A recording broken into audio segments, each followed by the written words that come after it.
Hey, what's going on, YouTube? How are you? Hiker Dave here. Thank you so much for coming by. I hope you guys are doing well. Um, Before I get into this story real quick, I found out today on accident that I saw a Geico commercial on my one of my videos. In order for me to reply to you guys, I have to hit reply, and when I do that, it goes right to the video that the comment was made on. So as soon as the video began to play and I was going to comment on, I was going to reply to the comment, I'm looking at a 3-second Geico commercial. I just wanted to say, my son hooked me up on the computer webs and put me in for, I'm inquired. I wanted to see what it's about, getting monetized. Wasn't sure what the hell to do about it. I thought I could monetize, I could choose the video that I could monetize, and maybe I still can. But I was shocked. I couldn't believe it. Then I go to my analytics, and I'm looking, and almost all my videos are suddenly monetized. Video game commercial, Geico, some other little commercial for some video game that's like a pet shelter or something like that. Another one where it's like... So, listen. This was a little bit unintentional. I wanted to look into this further and pick and choose which videos to monetize. Apparently, YouTube has about 15 of my videos that they won't monetize. They say that it's not appropriate for these certain advertisers. And of course, it's the ones that say government in the title and stuff like that. Big shocker. Anyways, I decided, let them pay me for it. If they're going to give me a couple dollars per 1,000 views, I don't get thousands and thousands and thousands of views. If I can make $100 every couple months, I'm going to take it. I'm thinking you guys would too. I hope I don't lose subscribers. That's what I'm worried about. I hate clicking on a video that I'm interested to see, click play, and a commercial starts. That bugs the heck out of me. Currently, I'm one subscriber short of 1,200 subscribers, which is awesome. I love that. But I'm curious to see if my subscriber count drops, and if it does, I'm sorry to anybody who has subscribed and watches my channel because there's no commercials. I'm sorry, but if I can get some gas money and beer money and stuff like that from Google, I'm going to do it. That being said, this is a very interesting story that I came across. I also want to mention somebody right now. Nelson from Rhode Island left me a comment and said, Dave, please say hello to my daughter. She loves your channel. Her name is Denise. Atta girl, Denise. Thank you so much for watching. How are you, Denise? And so, again, thank you so much, and I do appreciate that. Anybody else want to comment and say, Dave, shout out to somebody? I'm more than willing to do it. Let's get right into this video. And Nelson from Rhode Island, thank you very much, buddy. This is from Oregon, of course. Oregon is just lousy with Sasquatch. I gotta go there someday. But anyways, this is from the Sasquatch Central channel. I don't know if I'm breaking any rules by doing this. I'm kind of repeating a story. I'm not showing it on my channel, but I like storytelling, and it's fun to me, and I hope you guys enjoy it. If I'm doing something wrong, maybe they'll get a strike against my channel or something, but anyways. The name of the video is called Hair-Raising Bigfoot Encounter in Oregon. Really, really cool story. This is Shane Corson. He's the host of this Bigfoot radio cryptid type channel.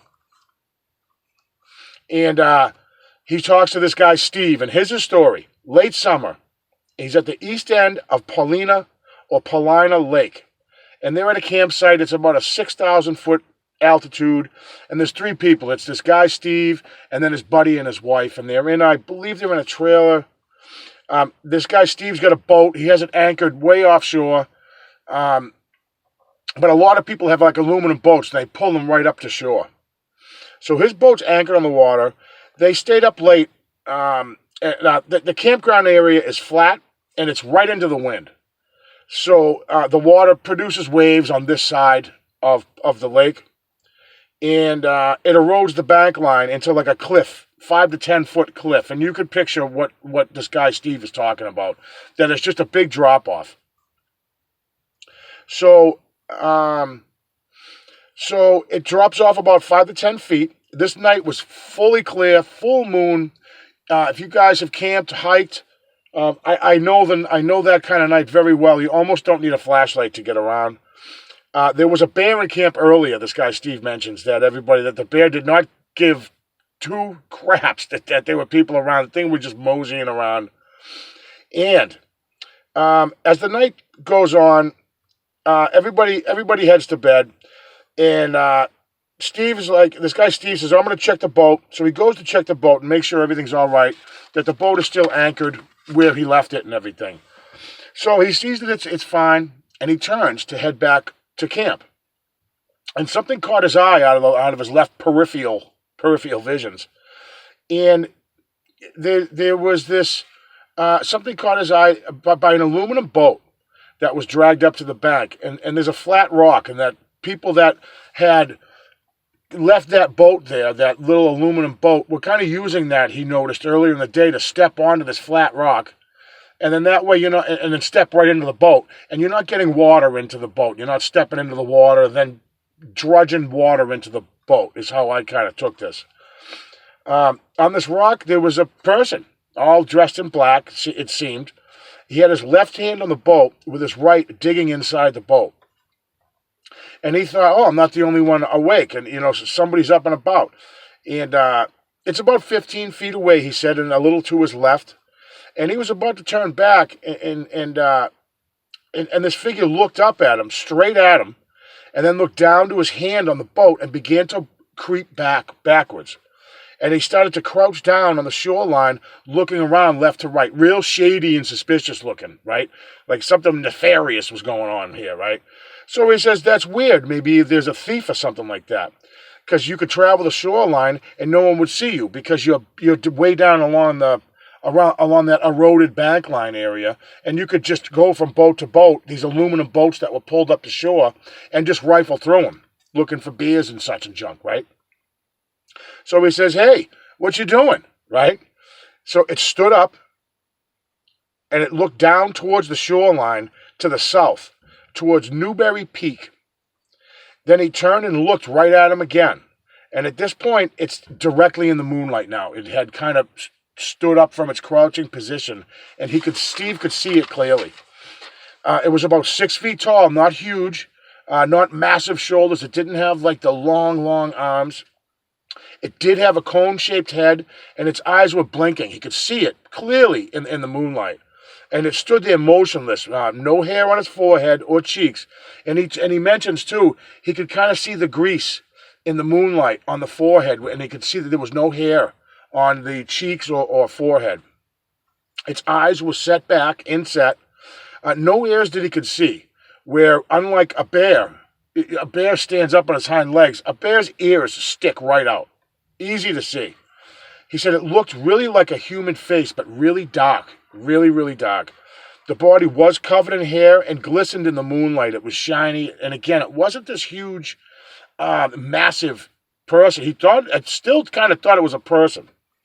So he stood there for about 10 seconds, he said. It felt like a half an hour, but it was 10 seconds. They were staring right at each other, looking at each other.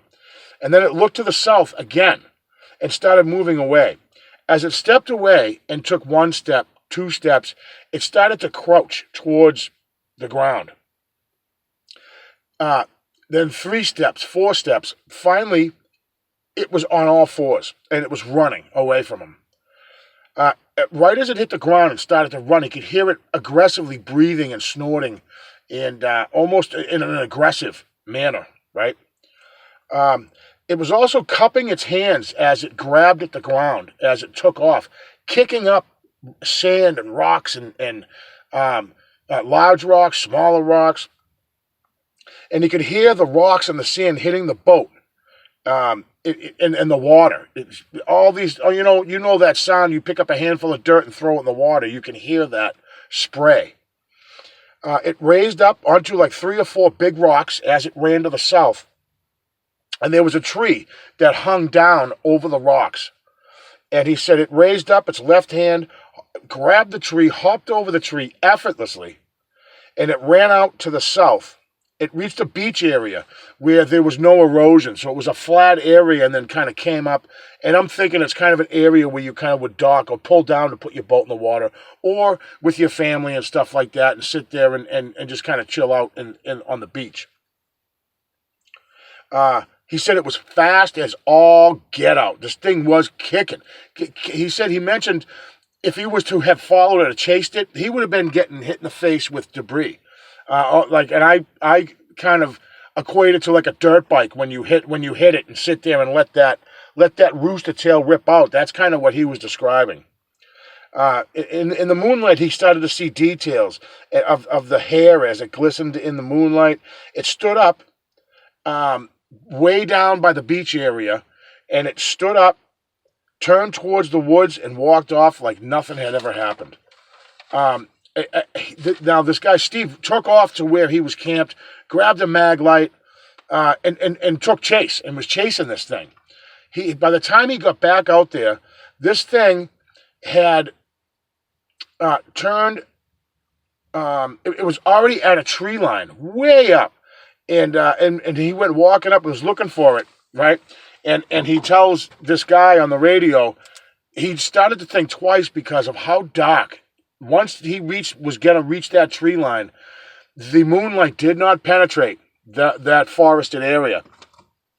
And this smart guy said maybe it's not a good idea to go after this thing by myself. And he returned back to his campsite, and he said he kind of sat by the little embers in his fire that kind of was still there, going, "What in the Sam Hill was that?"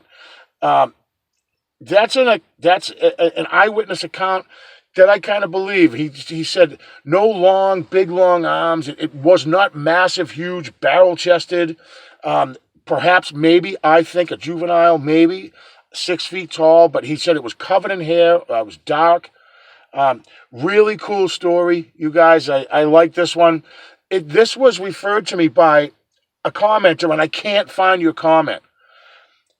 I went back to look for it so I could give you the to give you credit. I didn't find this. Whoever left me that comment said, "Dave, check this out," and I did it.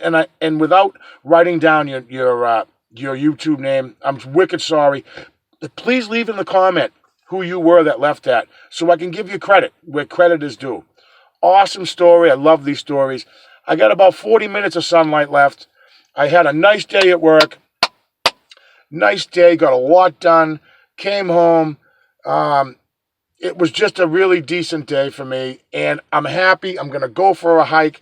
I'm all over me missing that nor'easter. That's behind me now. There'll be another one coming. I'm going up to New Hampshire this weekend, you guys, and I'm going hiking up in the mountains. Going to have some good video for you. Thank you so much, guys, for clicking. I really do appreciate it, and thank you so much for hanging in there with me with the stupid commercials on the beginning of my video. Not sure how to take that. I'm kind of secretly happy about it, because if I can make... if I can make $25 a month off of Google, I'll take it. Beer money, right? No, I'm only kidding. Gas money. Thank you so much, guys, and I'll definitely see you on the next one.